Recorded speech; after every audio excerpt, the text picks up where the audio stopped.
Like this, now be small bars both they happen for the social media lifestyle small new. Before they say that Baki W and the wife matter. That one not cuckoo consign me. I already put matter. I already put matter for inside person marital affair. Husband and my wife matter. You know, consign me. Now I say make a Friday and straight at the street of YouTube. Now be gay. I said they were big. Now be gay. Now enter Arise News. What did they play? Now see say they throw insult. Pew. They cost one woman. Now say what be this woman that they cost like this? What did she do? As I look at, I say, nah, Buhari new aide be this. So one had this one thing. What did the woman do? They said the woman not gonna get human sympathy at all. Said the woman not get the woman they talk for the interview. Said the woman not gonna get human sympathy. They feel the pain of the masses. Now so okay, make I watch the interview, man, see what they talk. Now watch it. Then I said if you ask one question about the student loan matter, say the student loan, favor the poor masses for the society. You must say the loan don't be to favor everybody. You say the loan must not favor everybody. Say yeah, in fact, you get you do must talk the thing provoke me. Big. Now they asking about fuel subsidy. Now that one ain't weak me pass. Oh, are you weak? When the matter I say this fuel subsidy matter say they won't press poor masses dying. When I hear waiting this woman talk, I beg. This particular video, I go need make una share this video. Make it reach all those people who they always support anything. As far as saying APC person do, as far as Tinubu person do, they must support them. Make una show them this video now. Make we see who truly get conscience to talk truth for this matter. When I watch the video. Okay, so while they are talking, discussing, and thinking of what to do to mitigate the impact, for how long do you think that Nigerians should suffer while they are waiting? Well, I'm not sure about it's suffering. Like I don't consider it suffering. It is suffering. I consider it the reality of what we are in Nigeria. You don't think that Nigerians are suffering Nigerians as a result of the policy? would suffer, but that policy is the reality of what we are. We'll be living in a pipe dream, thinking that it makes sense for us to have fuel at a certain price, which is not the actual cost. Yeah. So we have been subsidizing other countries. We have seen that the so-called volume of consumption has tremendously dropped. Well, how is that the fault of the masses? No, the fault of them is not about it's not about fault. It's about understanding the reality. Your country produces this and buys this at so amount. So you need to know that is the reality. Your government cannot continue subsidizing, claiming to be subsidizing you when it's actually not subsidizing you. So the perception that you're being subsidized is actually even wrong. They were subsidizing the masses. Yeah, no. So that because is why if you were buying fuel, so that is why. So that is why different from the at government. 585. Absolutely, that's why the government is providing mitigants. So the issue of the subsidy, where are they? The mitigants would come. So it's more like when would Economic Council sit and bring it up? But the fact that differential in cost of petroleum products for Nigerians is this is the reality of petroleum product for us. So we need to accept it for what it is and look at the mitigants. At what point will the mitigants be available to Nigerians? That is what we should do. Focus on that, the timing, and see how effective it is. If it turns out that the majority of Nigerians will not be able to cope, because there are 130 million poor people, multi-dimensional poor people already. Will not be Many can't just afford it. Well, what will be your advice so the issue when is not you go about into cabinet? Many cannot afford it. There are many things many people cannot afford. So people cannot afford to have 5 cars. People cannot afford to have 3 cars. I'm not talking about those who I'm saying that people cannot cars. randomly get 1 million and buy a Golf and just be going on the road. So I'm not talking about such people. So that would cascade down to the people you're talking about. A lady selling akara, the price of akara would go up. Yes. So but what I mean is that cost that the lady that is selling akara has an attendant, so she would also sell her akara at a higher rate. It sounds to me like your message would be that you just have to learn to cope. No. The mitigants will be provided. Learn to cope is the reality. We would learn to cope and mitigants will be provided through the National Economic Council. So, but the idea that some people, people are going to suffer, so we keep the subsidy, no. subsidy has to go.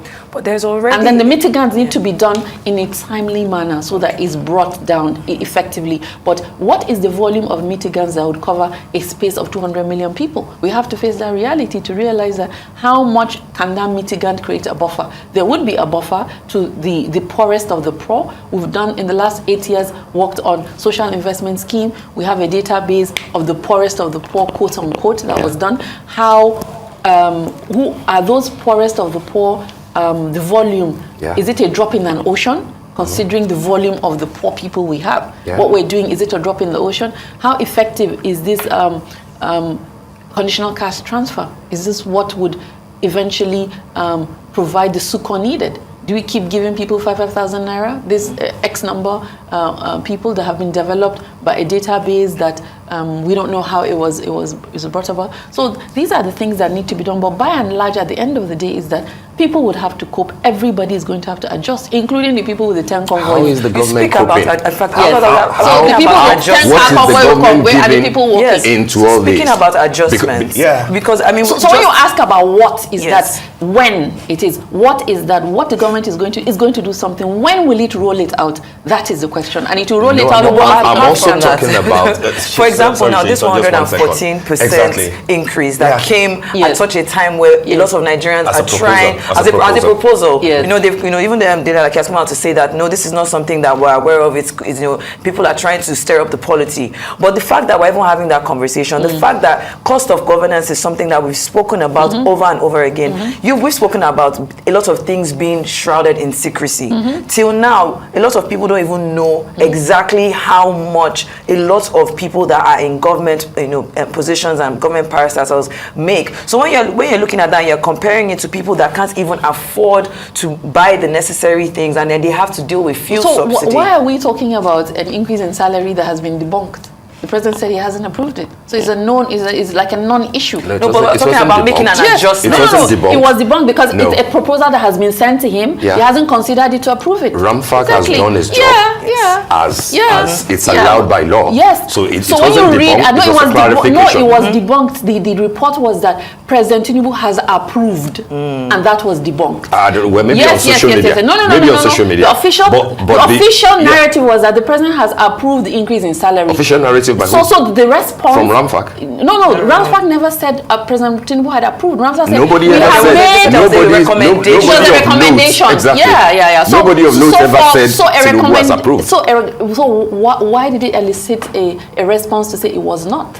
Why is Dele Alake saying it was not if it was not reported that it was? So who reported it? I don't know. Did you read that? So you just I'm saying that nobody reported that in the serious media. So that recommendation that was done was, if you had read, they said there was no recommendation from 2007. Yes. So if they made a recommendation, so do we go in arms about a recommendation that hasn't been considered? The fact that it's even coming up at all, and the people fact are engaging with it. So in the same way, people should be engaging with what NEC is doing.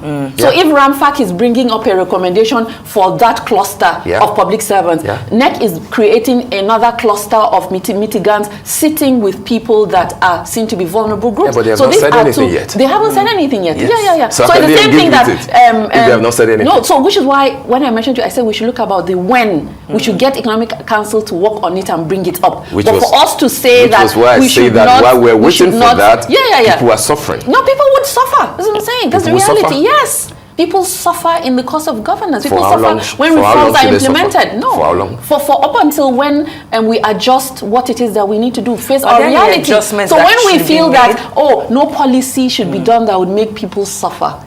I mean, that's even laughable to bring it up. What we need to do is to ensure that there are mitigants to prevent that, ensure that we put in place what is needed. And as I keep repeating, it's for us to say, when will those mitigants come? We cannot keep it open-ended. NEC, you need to get on this assignment and get it delivered. Is the key, is safety and welfare of the people are the key reasons why governments are there. Security as well. That's why I said safety.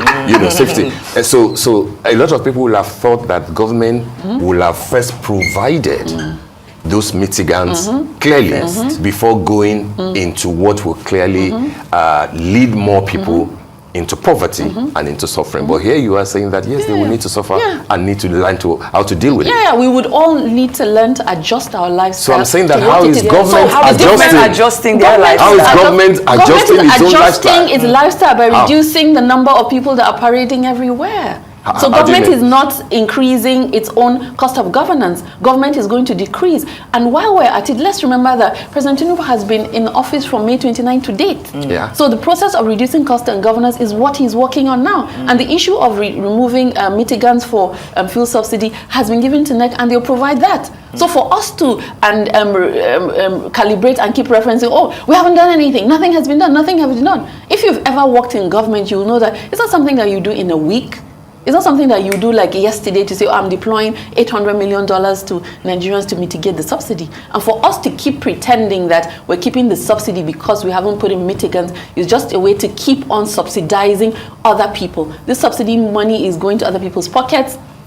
Neighboring countries are benefiting from it. So under no guise can we justify that using the fact that... That's self-indicting on the government. Well, if the subsidy money is going to neighboring countries, that's the government is indicting itself. So nobody has said the government is not indicted. Man the border. It is not Shaitan's job to man the border. No, it's not about that. It's beyond the borders. It's that let us accept the reality of what it costs for us. Why is Nigeria subsidizing? Is that what is obtainable in all oil-producing countries?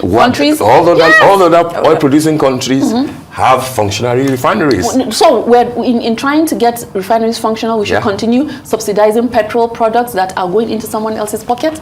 So I find this laughable because every other, I think, political party has removal of subsidy except NNPP.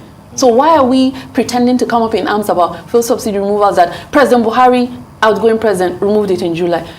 Labour Party, remove. PDP, remove. APC, remove. And APC is implementing what all the political parties have said. Labour Party and PDP said that they would have removed, but they would not have removed. But they would have forcefully removed. Yeah, so it's not even forcefully because the budget for the Nigerian budget doesn't have provision for subsidy removal up until July. So why did we remove it? No, we have to so that that is reality. But there's a budget provision for it till the end of June. Yeah. So why did we remove it? So let us use that. To me, it's it's even I find like so funny when people are hinging this issue of subsidy removal when it's like a goner for everybody. The 1 month will have given the new government some time to plan. The new government is okay to do it. We don't need that 1 month. We feel it's fine. Yes. Even against the provisions of the budget? Well, yes. We're okay with it. We think it's the right thing to do. Even the president because we cannot himself that we need to let the poor breathe. There has to be a certain and those certain things are going to be done